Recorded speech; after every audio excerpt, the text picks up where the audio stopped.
Saudações meus amigos Nocatãs, sou Círio Teixeira e como já devem saber, este é o meu canal.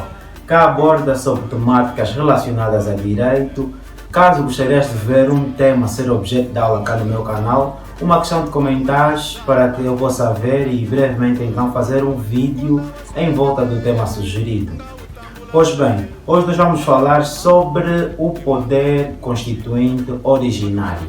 Vamos discorrer um pouco sobre o poder constituinte originário, sendo que estamos já um pouquinho parados no que diz respeito às nossas aulas em volta de direito constitucional. Vamos hoje fazer uma breve introdução sobre o que vem a ser inicialmente o poder constituinte e a posterior fazer-vos entender o que vem a ser o poder constituinte originário. Então, sem mais delongas, vamos ao nosso vídeo.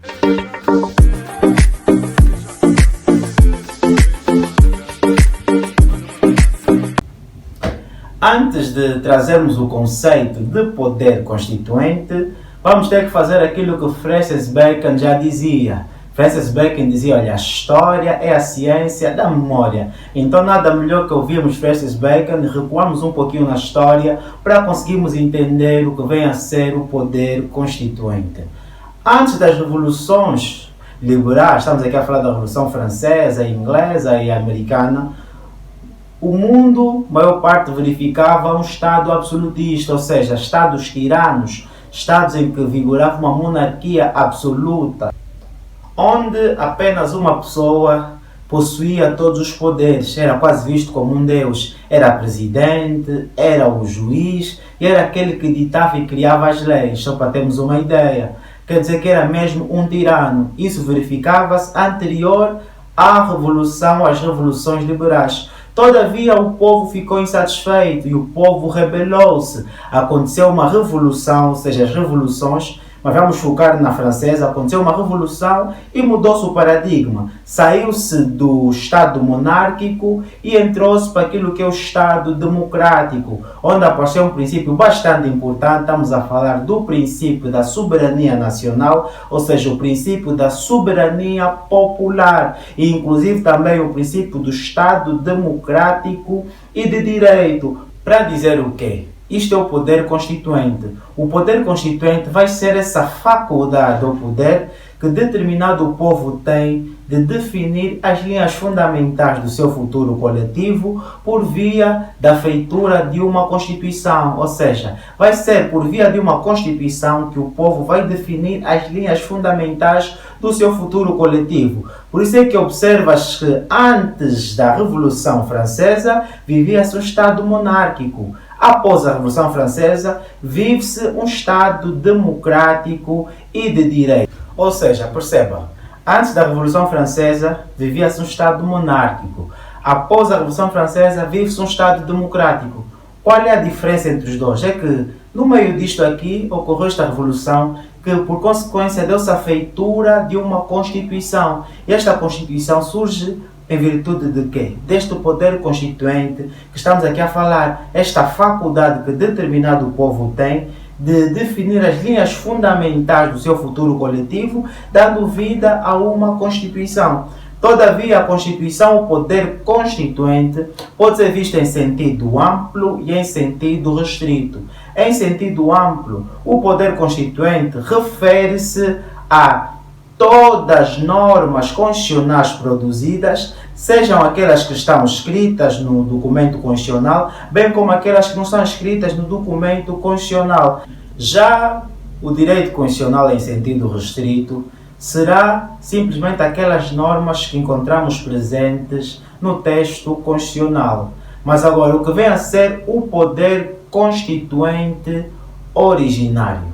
O poder constituinte originário vai ser o poder de se criar uma nova Constituição para um povo que nunca teve uma Constituição ou que já não tem em virtude de uma desagregação social. Ou seja, o poder constituinte originário é nada menos do que aquele poder de criar-se uma nova Constituição para um Estado que nunca teve uma Constituição ou que já não tem em virtude de uma desagregação social. Assim sendo, o poder constituinte pode surgir devido a vários fatores. Por exemplo, por via de uma revolução. Como nós explicamos na Revolução Francesa, o que aconteceu? Houve uma mudança de paradigma. Antes da Revolução Francesa, vivia-se um Estado monárquico. Após a Revolução Francesa, passa-se a viver um Estado democrático e de direito, porque deu-se vida a uma nova Constituição, ou deu-se a vida a uma Constituição. Por via de quê? De uma revolução. Um outro fator que também pode originar a feitura de uma nova Constituição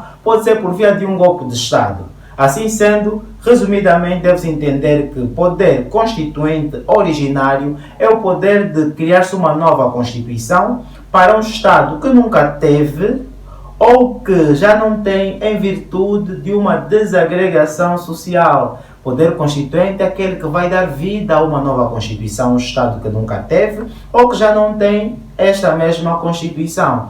Assim sendo, o poder constituinte originário possui três características.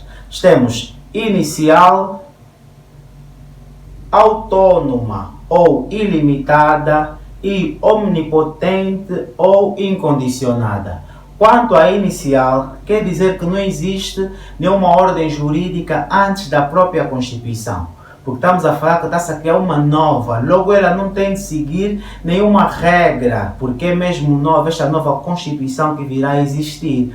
É ilimitada ou autônoma porque é independente, não está sujeita a nenhuma ordem anterior, a nenhum princípio jurídico, a nenhuma norma jurídica para lhe servir de fundamento. E será incondicionada ou omnipotente porque também não está subordinada a nenhuma ordem anterior, a nenhum critério de forma ou de fundo. Ou seja, é inicial porque não existe nenhuma lei anterior que lhe sirva de fundamento. Se estamos a dizer que o poder constituinte originário dá vida a uma nova Constituição, logo não pode existir nenhuma que lhe sirva de fundamento ou de exemplo, por isso de ser inicial.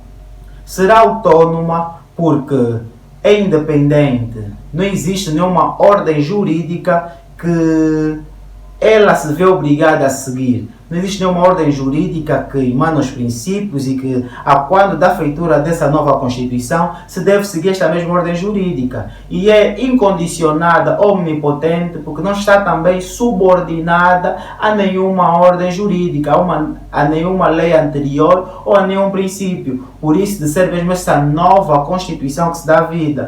Resumidamente, deves entender que o poder constituinte é a faculdade de um povo poder definir as linhas fundamentais do seu futuro coletivo por via de uma Constituição. E ela pode ser vista do ponto de vista amplo ou restrito. Do amplo está-se a falar de toda a produção de normas constitucionais, sejam aquelas que estão dentro da Constituição ou fora, porque nós temos a Constituição do ponto de vista formal e material, mas isso poderá ser objeto de aula mais lá para frente. E o poder constituinte originário vai ter este poder de dar vida a uma nova Constituição para um povo que nunca teve ou que já não tem por via de uma desagregação social. Na verdade, o poder constituinte originário pode surgir por causa de vários fatores, como já referi. Pode ser por via de uma revolução e por via de um golpe de Estado. E deve estar patente sempre que a titularidade do poder constituinte reside na soberania nacional, ou seja, na soberania popular. É o povo que é soberano, nos termos do próprio artigo 3 da nossa Constituição. E neste caso, como já vimos, o poder constituinte apresenta-nos três características: inicial, ilimitada ou autônoma, incondicionada ou omnipotente. Então, espero que tenhas gostado deste breve vídeo em volta daquilo que vem a ser o poder constituinte originário. Deixa um like no nosso canal, partilha, deixa a sugestão para um vídeo e deixa a tua opinião sobre o que achaste sobre este vídeo. Até mais, conto contigo para os demais vídeos e estamos juntos, meu confrade.